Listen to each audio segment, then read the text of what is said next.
The whole world is ready to bail out of bucks. They just want to do it in a way where they're not going to lose on their investments. That's all that's going on. All the people around the world, the Japanese who have $1 trillion, the Chinese who have $1 trillion, the Saudis have $1 trillion, the Europeans something similar, they're all going to dump it at the same time. The rush for the exits. And that will then create hyperinflation. When America finishes supplying the manpower and the military for standardization of the world into the one system, and they want a secular world society with a hint of greening and Gia worship for sustainability reasons, America, as they're finishing off this agenda, they'll be pulling the rug from underneath Americans at home at the same time towards the latter stages. When the dollar starts to slide, and this was always the nightmare of Paul Adolph Volcker, who is now sitting in the Obama White House, once the dollar starts to go, there's nothing to stop it. There's no useful way that you can stop it once it begins to gather momentum. So I think we're facing the probability of some form of dollar panic combined with hyperinflation sometime during the Obama presidency. They're now pulling the rug away from under the feet of the people. They're becoming rapidly a non-manufacturing country. Any country that can't manufacture its own goods, even for self-defense, therefore is no longer sovereign, independent, and able to sustain itself, which tells you that this is all part of the plan. It started with the very beginning when you established that there was a Federal Reserve System given the power of the state to create money out of nothing and to do so without any regard to the will of the people, without any regard to what's behind the money system. In other words, strictly political and economic motives for the bankers and the politicians. Once you granted that power to a group, the Federal Reserve System, the economic crisis was inevitable. This has happened before. Every time in history when the government was given the power, or a group of banks in conjunction with the government was given the power to expand the money supply at will, those economic systems always wound up in crisis and always collapsed. So there's no reason to believe that the United States was given some kind of a get-out-of-jail-free card, an exemption from the processes of history.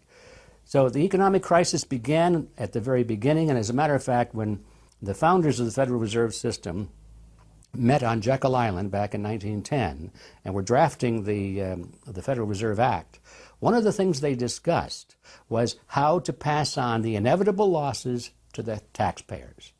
They knew that inevitably something like this would happen, and they knew that there had to be some way to get out of it without destroying the banks, of course, because they were the banks. And they said, aha, we'll go into partnership with the government, we'll take our cartel agreement and pass it into law, call it the Federal Reserve Act, and we'll make the taxpayer come online and be responsible to bail us out if and when the failure finally comes. Who's going to soak up the derivatives? Who's going to soak up the debt? Who's going to be penalized? And right now, it looks like Wall Street's getting bailed out, and the little guy in the middle of Main Street America are all going to pay the penalty. Can the economy be turning around here? Are happy days here again? And can we actually have growth without jobs?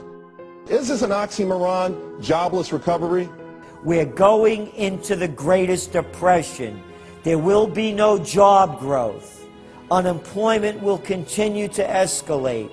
Along with it, so too will crime, poverty, kidnappings, boss snappings. And the more things spin out of control, the harder the hammer is going to come down by the federal government to keep everyone in control. Power is much, much more important to them than money is. Money is only a way to the means. Power is the end result. The elite's main goal is to destroy national sovereignty and individual independence. To consolidate their grip on power, the banksters create artificial debt bubbles that are mathematically impossible to pay back. These are those sinister, toxic assets, the complex financial instruments that they talk about but never really name. They're paper based on paper. They're credit default swaps, collateralized debt obligations, mortgage-backed securities, asset-backed securities, structured investment vehicles, auction rate securities, and so on down the line. It's an immense mass of cancerous, fictitious, speculative paper, bloated in value, impossible to bail out. Triage the derivatives on their books. There's no way to bail out a $1.5 quadrillion black hole of derivatives, but nevertheless they tried. The Wall Street cronies are crooks. If you leave the vault to the bank open, these people are going to help themselves. The job of the government is to make sure there's somebody there to make sure the vault is closed, and very few people have the combination.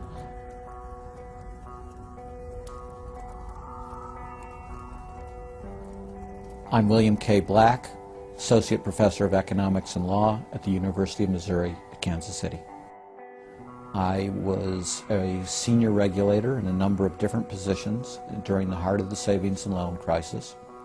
On a staff level, I led the re-regulation of the savings and loan industry.